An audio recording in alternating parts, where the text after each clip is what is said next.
चलो देखो फर्स्ट, एक वृत्ताकार मैदान की त्रिज्या 52 मीटर है। ठीक है।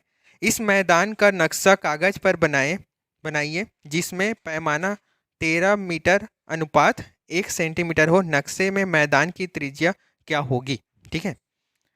एक वृत्ताकार मैदान है इसे, ठीक है, जिसकी त्रिज्या कितना है? 52 मीटर है। ठीक। अब इसको हम लोग को नक्शे में बनाना है। ठीक। तो नक्शे में बनाने के लिए हम लोग को जो पैमाना दिया गया है, पैमाना क्या है?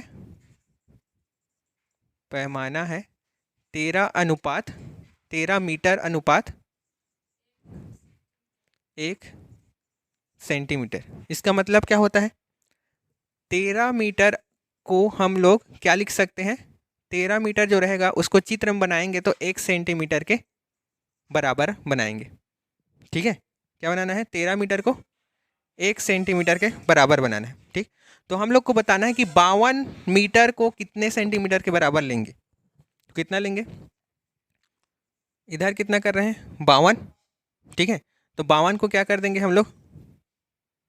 13 से भाग कर देंगे। ठीक है। तो 13 एक कम और 13 चौक 52, मतलब कितना सेंटीमीटर आ जाएगा इधर? 4 सेंटीमीटर हो जाएगा। ठीक। तो 52 मीटर को क्या लिख सकते हैं? 52 सेंटीमीटर को 52 मीटर को चित्र में क्या बना सकते हैं हम लोग? 4 सेंटीमीटर के बराबर। मतलब चित्र में जो त्रिज्या बनाएंगे वृत्त की वो कितने सेंटीमीटर की होगी? 4 सेंटीमीटर की होगी। ठीक, समझ गए? ऐसे बनाना है। ये पहला क्वेश्चन है। प्रश्नावली 1 2 का। ठीक, समझ गए ना? अब दूसरा क्वेश्चन क्या है? किसी आयत की दो आसन्न भुजाएं, आसन्न भुजा समझते हो? जो जुड़ा हुआ भुजा होता है उसको बोलते हैं आसन्न भुजा। ठीक है। मतलब एक आयत है ऐसे, इसके दो आसन्न भुजा, आसन्न भुजा मतलब ये भुजा और ये भुजा मान लो, तो इसको कितना दिया है? 5 सेंटीमीटर है ये, और एक तो है 7.5 सेंटीमीटर का है। ठीक है।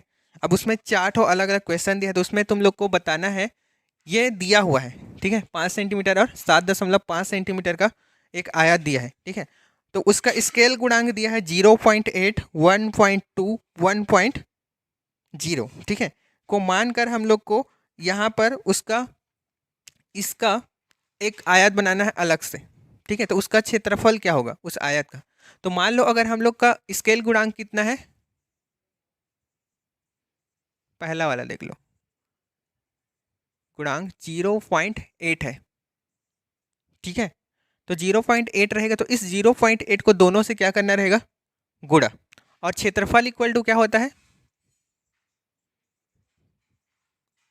आयत का क्षेत्रफल बराबर लंबाई गुणित चौड़ाई हो जाएगा। ठीक है। तो लंबाई कितना है? 7.5 इंटू स्केल गुणांक कितना है? 0.8 है। ठीक है। इंटू चौड़ाई कितना है? 5, और स्केल गुणांक कितना है? 0.8 है, इतना। ठीक है। अब गुणा कर दो, तो गुणा करेंगे क्या हो जाए? 8 पंचे 40 का स्वीन हाथ में आया 4। ठीक है। 8 सत्ते 56 और 4 60 हो जाएगा। ठीक है। दो संख्या के बाद क्या है? दशमलव है। ठीक है। तो दो संख्या के बाद क्या हो जाएगा? दशमलव। तो यहाँ पर आ गया दशमलव। ठीक है। इंटू कर दो। ठीक है। फिर 5 अट्ठे 40, तो फिर एक संख्या के बाद दशमलव उस तरफ, तो एक संख्या के बाद दशमलव। ठीक है। फिर से इन दोनों का गुणा कर दो। ठीक। तो गुणा करेंगे तो कितना आएगा? 6 12 6 18 6 चौक 24। ठीक है। दशमलव को क्या कर देना है? छोड़ देना है, जीरो को। ठीक। तो कितना आ जाएगा? इसको एक बार ऐसे लिख लो, इसको 6 लिख सकते हैं, दशमलव के आगे 6 है तो, और दशमलव के आगे 4 है तो क्या लिख सकते हैं? 4 6 चौक 24। तो क्षेत्रफल कितना हो जाएगा? 24 सेंटीमीटर वर्ग होगा पहले वाला। 0.8 लेंगे तब उसका। ठीक है। तो ऐसे ही सबको बनाना है 3 और को। ठीक है। उसमें एक सिर्फ क्या चेंज होगा, यहाँ पर 0.8 लिखा है ना, उस 0.8 की जगह वो रहेगा। जैसे कि 2.2 1.2 है, तो वो रहेगा, 1.0 है तो वो रहेगा, ठीक है। ये है लंबाई। अगर हम लोग 0.8 उसका लंबाई लेते हैं, ठीक है, लंबाई भी ज्ञात करना है क्या उसमें? निम्नलिखित आयतों की भुजा की माप तथा क्षेत्र, अच्छा भुजा की माप भी ज्ञात करना है, ठीक है। तो भुजा का माप ये क्या है, इसका लंबाई है ना, ठीक है, और ये क्या है, चौड़ाई है। तो नीचे में उत्तर करके लिख सकते हैं हम लोग। उत्तर में क्या लिखेंगे, लंबाई बराबर क्या है हम लोग का 6 सेंटीमीटर, ठीक है, और चौड़ाई बराबर कितना है 4 सेंटीमीटर, और क्षेत्रफल बराबर कितना है 24 सेंटीमीटर, ठीक, 24 सेंटीमीटर का वर्ग आया है। आ गया तीनों आंसर, 3 ठो आंसर निकालना है मतलब, ठीक। तीसरा, आकृति 12(1) में एम एन समांतर है एस टी, तब निम्नलिखित का मान पता कीजिए, ठीक है। तो कौन कौन सा समांतर दिया है, एम एन समांतर है एस टी का, ठीक है। अब आधारभूत समानुपातिक प्रमेय से क्या होता है, अगर ये दोनों क्या है समांतर है, ठीक है, तो समांतर होता है तो ये और ये और ये और ये क्या हो जाता है, आपस में समान हो जाते हैं। मतलब कि आर एम अनुपात M S equal to R N अनुपात एन टी हो गया, ठीक है। अब हम लोग को दिया है, दिया क्या क्या है यहाँ पर, दिया है पहले से दिया है आर एम बराबर 6, ठीक है, और एम एस बराबर कितना दिया है 3 दे दिया है, ठीक। तो हम लोग को ज्ञात करना है, पहला क्वेश्चन क्या है, ज्ञात क्या करना है, टी एन बटे एन आर ज्ञात करना है, टी एन बटे एन आर, ठीक है।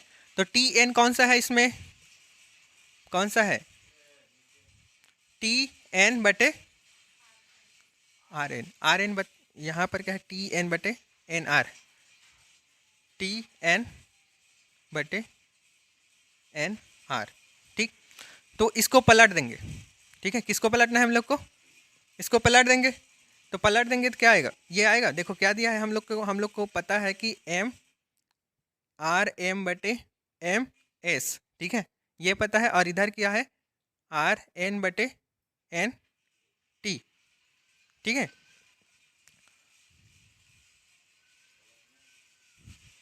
अब इसको क्या कर देंगे, पलटेंगे नहीं अभी, ठीक है। अभी क्या करेंगे, हम लोग को आर एन निकालना है ना, ऊपर में क्या रहेगा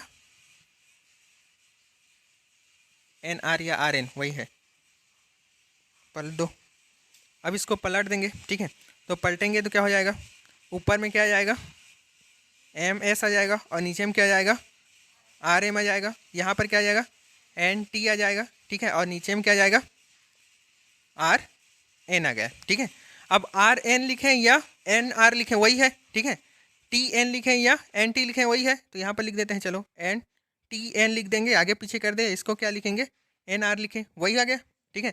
अब इसका मान कितना होगा हम लोग का, आर एम का मान कितना है 6 है, तो इसलिए ऊपर में क्या आ जाएगा, नीचे ऊपर में क्या आएगा 3, एम एस का मान है, एम एस का मान कितना 3 है, तो इसलिए 3 आ जाएगा, ठीक है। और आर एम का मान 6 है, इसलिए क्या आ जाएगा 6, इधर क्या आ जाएगा टी एन बटे एन आर, कटा दो, दो एक कम और 2 नहीं, ठीक है, तो कितना आ गया इसका मान 1/2, ठीक। और 2 को ऐसे ही बनाना है, समझ गए ना। कौन सा, चौथा ना, क्वेश्चन नंबर चौथा पढ़,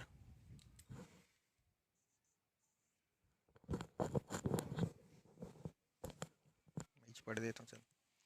आधारभूत समानुपातिक प्रमेय का उपयोग करते हुए सिद्ध कीजिए कि एक त्रिभुज की एक भुजा के मध्य बिंदु से होकर दूसरी भुजा के समांतर खींची गई रेखा तीसरी भुजा को समद्विभाजित करता है, ठीक है। क्या बोल रहे हैं, एक त्रिभुज है,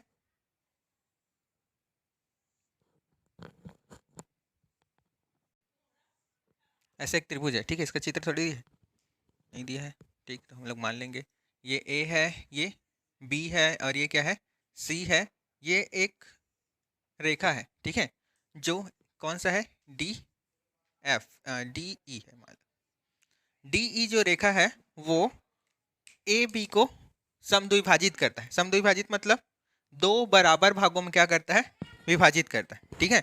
और यही जो रेखा है डी ई, ये ए बी की क्या है, समांतर है। तो हम लोग को प्रूव करना है कि ये ए सी को भी क्या करता है, समद्विभाजित करता है, ठीक है। मतलब अगर इसके हम लोग मध्य बिंदु से रेखा खींचते हैं और इसका समांतर होता है तो ये आगे वाली भुजा को क्या करता है, समद्विभाजित करता है। ये हम लोग को बताना है, ठीक है, समझ गए। हल, एक त्रिभुज ए बी सी है जिसमें एक रेखा डी ई ए बी के मध्य बिंदु से होकर जाती है तथा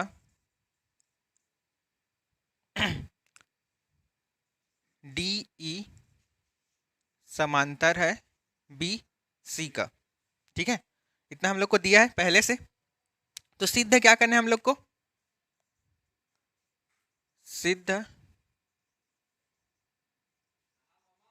करना है, क्या सिद्ध करना है हम लोग को, ये दोनों को समद्विभाजित करता है ये रेखा, ठीक है। तो अगर वो समद्विभाजित करेगा मतलब ए ई बराबर होगा किसका, ई सी का, ठीक है। सिद्ध करना है हम लोग को ए ई बराबर है किसका, ई सी का, ठीक है, समझ गए इतना। अब देखो यहाँ पर दिया क्या है, ये जो है इसके मध्य बिंदु से जाता है, कौन सा, डी बिंदु, इसके इस रेखा के क्या किससे जाता है, मध्य बिंदु से। मध्य बिंदु से जाएगा मतलब इस ये और ये क्या होगा, आपस में समान होगा, ठीक है।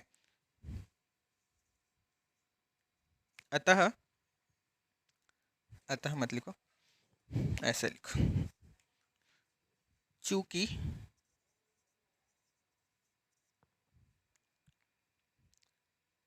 डी ए बी के मध्य में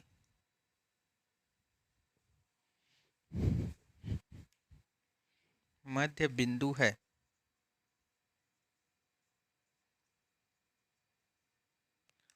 अतः कौन कौन समांतर होगा, ए डी बराबर डी बी, दोनों बराबर, ठीक है। और ये जो रेखा है, कौन सा रेखा, डी ई समांतर है किसका, बी सी का। अब आधारभूत समानुपातिक प्रमेय से क्या होता है, अगर एक भुजा का कोई रेखा समांतर होता है तो वो बाकी दो भुजाओं को क्या करता है, समान अनुपात में काटता है, ठीक है। तो आधारभूत समानुपातिक प्रमेय से क्या हो जाएगा, ए डी बटे डी बी इक्वल टू ए ई बटे ई सी हो गया, ठीक है। कौन से प्रमेय से हो गया ये, आधारभूत समानुपातिक प्रमेय से, ठीक है, इतना हो जाएगा। अब यहाँ पर हम लोग को यहाँ से मान रखने हैं, कहाँ से, यहाँ से, ए डी बराबर क्या है, डी बी है, ठीक है। तो यहाँ पर नीचे में डी बी की जगह क्या लिख सकते हैं हम लोग, ए डी लिख सकते हैं, ठीक। तो ए डी बटे ए डी, और इधर क्या होगा, इधर ऐसे ही होगा, ए ई बटे ई सी, ये कट जाएगा इससे। तो इस साइड क्या बचा, अब जीरो की एक, एक बचा, ठीक है। क्या बचा है यहाँ पर, एक, और इधर क्या बचा है, ए ई सी, ये बचा है, ठीक है। इसको इधर पक्षांतर कर देंगे तो क्या आ जाएगा, गुणा में आएगा, ठीक है। इसके अब गुणा में आएगा तो एक से गुणा होगा तो कितना होता है, उतना ही होता है, ठीक।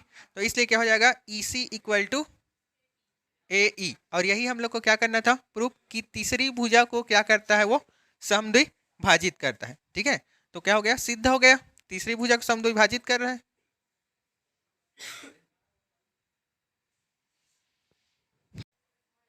बता कहाँ का सिद्ध करें। चल पांचवा, आकृति में डी एफ समांतर है ए ई के और डी ई समांतर है ए सी के।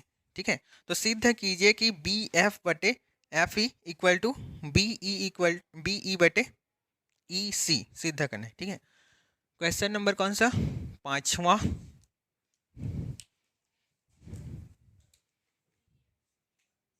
चित्र कैसा है, ऐसे करके है। ठीक, कौन सा है ये, ए बी सी। ठीक है, ऐसे त्रिभुज एक ठो कैसे त्रिभुज, यहाँ पर एक कटा हुआ है और एक कैसे कटा हुआ है, ऐसे। ठीक है, ऐसे कटा है ना, इसको थोड़ा सा और झुकाओ।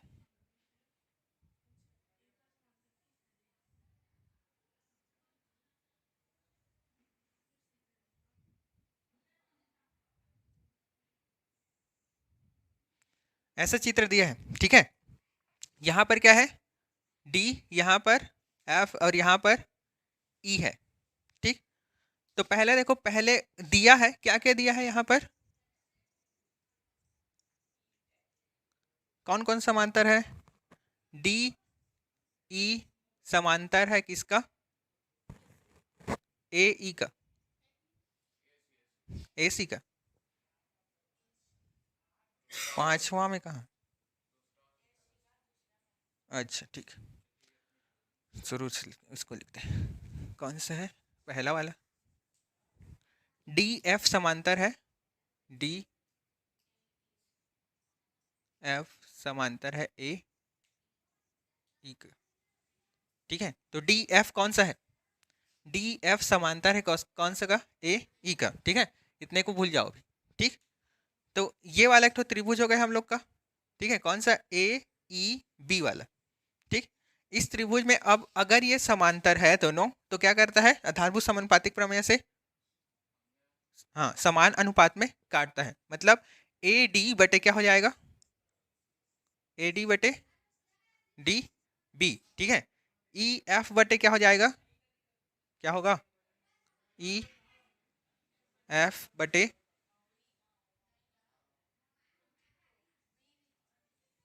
कैसे भी लिख सकते हैं, वही है उल्टा पुल्टा। ठीक है, हम लोग इधर से लेते आ रहे हैं, चलो वैसे ही ले लेते हैं, उल्टा ले रहे थे, इधर से लेते हैं। ठीक है, डी बी डी बटे बी डी बटे क्या होगा, डी ए। ठीक है, फिर बी एफ बटे एफ ई। ठीक है, ये क्या हो गया, समीकरण कौन से प्रमेय से हुआ है ये, आधारभूत समानुपातिक प्रमेय से। तो बगल में लिखना है ऐसे करके, हाफ लिख देना या फुल लिख देना, आधारभूत समानुपातिक प्रमेय से ये हुआ है। इसको हम लोग क्या देते हैं, समीकरण एक। ठीक है, दूसरा फिर क्या दिया है यहाँ पर, ए डी ई समांतर है किसका, ए सी का। ठीक है, तो डी ई कौन सा है, डी ई समांतर है किसका, इसका। ठीक है, समांतर दिख नहीं रहा है लेकिन है वो, ऐसे बनाते हैं इसको थोड़ा सा।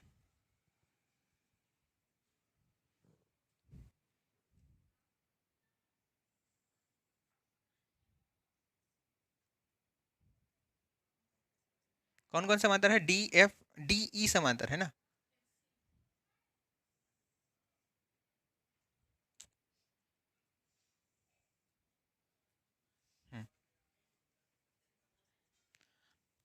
ये डी ई समांतर है ए सी का, सी कहाँ पर से, यहाँ पर लास्ट बिंदु में। ठीक, तो फिर से आधारभूत समानुपातिक प्रमेय से फिर क्या हो जाएगा, अनुपात समान हो जाएंगे। तो कौन कौन समान होगा यहाँ पर, डी बी बी डी समांतर होगा किस, बी डी अनुपात डी ए। ठीक है, नीचे में क्या होगा, बी ई। अभी एफ वालों को भूल जाना है। ठीक है, कौन कौन सा लेना है हम लोग को, डी ई को लेना है और ए सी को लेना है। ठीक है, तो ये अनुपात एक होगा और एक ये छोटा वाला अनुपात होगा। ठीक है, तो बी ई समांतर है, बी ई अनुपात कितना हो जाएगा, ई सी के। ये भी किस किस प्रमेय से है, आधारभूत समानुपातिक प्रमेय से, समीकरण 2। ठीक है, अब देखो समीकरण 1 में देखो इस साइड क्या है हम लोग का, लेफ्ट साइड में बी डी बटे डी ए है। ठीक है, और इस साइड क्या है, बी डी बटे डी ए। तो दोनों का एक साइड बराबर है, तो ये भी ऑटोमेटिक क्या हो जाएगा, बराबर होगा। ठीक है, तो समीकरण 1 और 2 से क्या हो जाएगा, समीकरण 1 व 2 से कौन कौन बराबर हो गए, बी एफ बटे F E equal to B E बटे ई सी। ठीक है, सिद्ध क्या करना था हम लोग को, यही सिद्ध करना था। ठीक है, तो सिद्ध हो गया।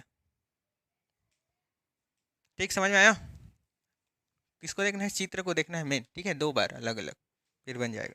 चलो लिखो, 7वां चित्र 12:3 में डी ई समांतर है ओ क्यू और डी एफ समांतर है ओ आर है। दर्शाइए कि ई एफ समांतर होगा क्यू आर के। ठीक है, चित्र कैसा दिया है, क्वेश्चन नंबर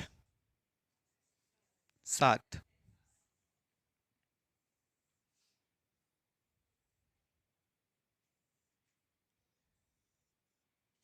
ऐसा चित्र है, ऐसा चित्र है कि ऐसे है, ऐसा चित्र है ना। ठीक है, अब यहाँ पर भी एक तो क्या है, छोटा सा और त्रिभुज है। ठीक, नाम बोल दो तो, ऊपर का हाँ पी ए क्यू आर फिर ई, हाँ कौन करे, अच्छा E D E F, D E F O O, ठीक। तो दिया है, पहले लिखना दिया है उसको, दिया है, क्या क्या दिया है, क्या क्या दिया है, डी ई समांतर है ओ क्यू के, और एक और क्या दिया है, डी एफ समांतर है ओ आर का। ठीक है, अब सिद्ध करना है, उसको लिख देना यहाँ पर, सिद्ध करना है, क्या सिद्ध करना है, ई एफ समांतर है क्यू आर का। ठीक है, अब देखते जाओ, पहले देखते हैं डी ई समांतर है ओ क्यू के। तो डी ई कौन सा है, डी ई समांतर है ओ क्यू के, मतलब हम लोग को कौन सा वाला त्रिभुज देखना है, P Q P O Q वाला त्रिभुज देखना है। ठीक है, इस त्रिभुज में ये वाला और ये वाला क्या है, समांतर है, तो ये अनुपात इसके, ये अनुपात इसके क्या होगा, समान होगा।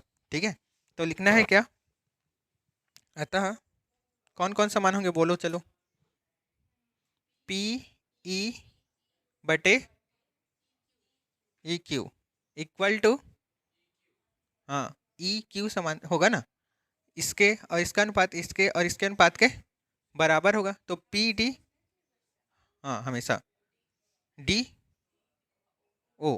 ठीक है, कौन से प्रमेय से, आधारभूत समानुपातिक प्रमेय से, किट्ठो से। ठीक है, इसको हम लोग क्या मान लेंगे, समीकरण 1। ठीक, अब दूसरा कौन सा दिया है हम लोग को, डी एफ समांतर है ओ आर का। ठीक है, क्यू आर की ओ आर, क्यू तो है नहीं, ओ आर है ना। ठीक है, तो कौन कौन समांतर है, डी आर डी एफ ना, डी एफ समांतर है ओ आर का। ठीक है, ये दोनों समांतर है, तो इसका अनुपात कौन सा, पी डी अनुपात डी ओ और पी एफ अनुपात एफ आर, दोनों क्या होंगे, आपस में समान होंगे। ठीक है, तो यहाँ पर क्या लिखेंगे हम लोग, पी डी बटे D O equal to P F F R हो जाएगा। ठीक है, ये भी उसी समीकरण से है, प्रमेय से है। ठीक है, अब देखो इसमें समीकरण 1 में और 2 में कुछ बराबर दिख रहा है। यहाँ पर पी डी बटे डी ओ और यहाँ पर भी पी डी बटे डी ओ।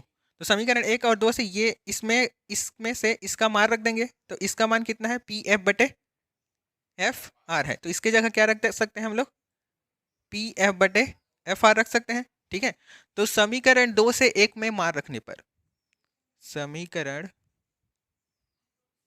2 से 1, समीकरण 1 में मान रखने पर, ठीक है, समीकरण 1 में मान रख देंगे, तो इधर क्या है समीकरण 1 में, पी ई बटे ई क्यू, और इसमें मान रखेंगे किसके जगह, पी डी बटे डी ओ के जगह क्या रखेंगे, पी एफ बटे एफ आर, पी एफ बटे एफ आर रख देंगे। ठीक, अब देखो पी ई कहाँ पर है, पी ई, ठीक है, ई क्यू कहाँ है, ई क्यू। ठीक, उसके बाद पी एफ यहाँ पर है, ठीक है, और एफ आर यहाँ पर, मतलब ये बड़े वाला जो त्रिभुज है वो क्या हो गया, समान अनुपात हो गया। तो इस बड़े वाले त्रिभुज में कौन कौन समांतर है, क्यू आर के समांतर कौन सा है, ई एफ है। ठीक है, तो हाँ, आधारभूत समानुपातिक प्रमेय से फिर क्या हो जाएगा, यहाँ पर लिख देना, आधारभूत समानुपातिक